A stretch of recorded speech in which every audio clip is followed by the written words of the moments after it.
In-form Gloucestershire openers Chris Dent and Will Tavares were both in the runs again, the former hitting his second 100 of the summer, as the visitors to Emirates Old Trafford just about had the better of the opening day of the LV County Championship match with Lancashire.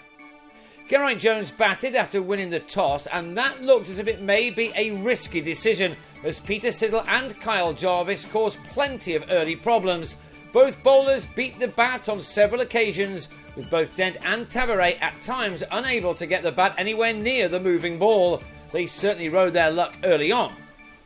But huge credit has to go to the two Gloucestershire openers who battled through the hard times to do what they have been doing for much of the season so far, and that was to see off the new ball and score runs in difficult conditions.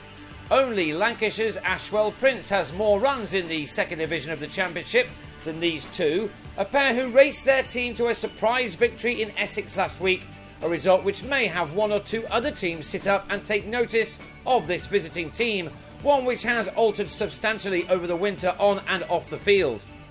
This classy boundary off Lancashire debutant Nathan Buck, Tavares' 8th, took the batsman to his third 50 of the summer off 87 deliveries. The 25-year-old has been the model of consistency so far this year.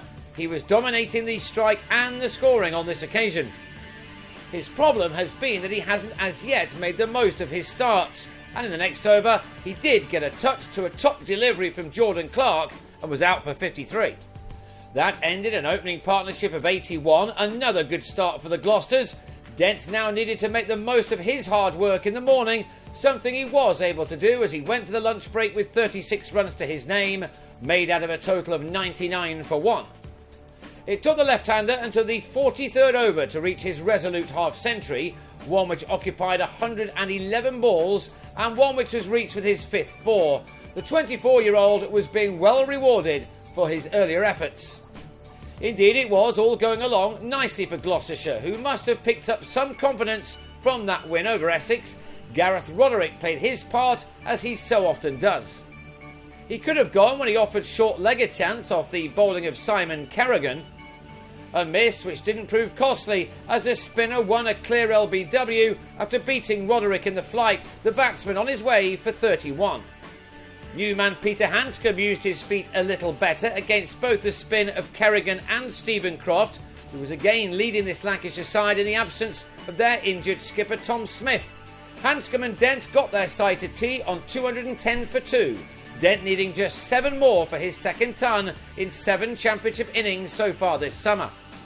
This shot suggests that the moment Hanscom hit his shot, he knew he was in trouble, although off-screen it took a remarkable catch by Prince, who ran towards long on from mid-off. Hanscom was gone for 22 after a third successive 50-plus stand, but Dent remained and went to his second ton of the summer and the 7th of his first-class career. He needed 199 balls for this one, from which he'd struck 9 fours. He had by now closed in on 400 runs in this competition this year, some effort from a man at the top of the order. The pitch had turned out to be a good one to bat on, and the next to try to make the most of it was Hamish Marshall, who played very brightly, dealing mostly in boundaries, as the Lancashire attack didn't always get it right. Another sizable partnership was underway, with the Kiwis scoring the lion's share of the runs as the total closed in on 300. A 10th 4 took Marshall to his 50 off just 56 balls, the former international able to play his shots thanks to the excellent efforts of Dent, who ended up batting for 85 overs, spending nearly 6 hours at the crease. And it took a brilliant catch by Alex Davis behind the stumps to finally see the back of him, his 247 ball knock ending on 116 to the second new ball. It was the start of a fine spell for the home attack, who came roaring back at the end of the day. Marshall nicked off to Jarvis after making 58. Jones played an immaculate forward defensive to the same bowler but missed the ball. And to the last delivery of the day, Gloucestershire's Tom Smith, in his first appearance of the summer, was legged before to Siddle, the last 2 out both falling in single figures. From 298 for 3, with Dent and Marshall on top, Gloucestershire ended the day on 322 for 7, and they will look to build on that on day 2, making sure that the graft of Dent does not go to waste.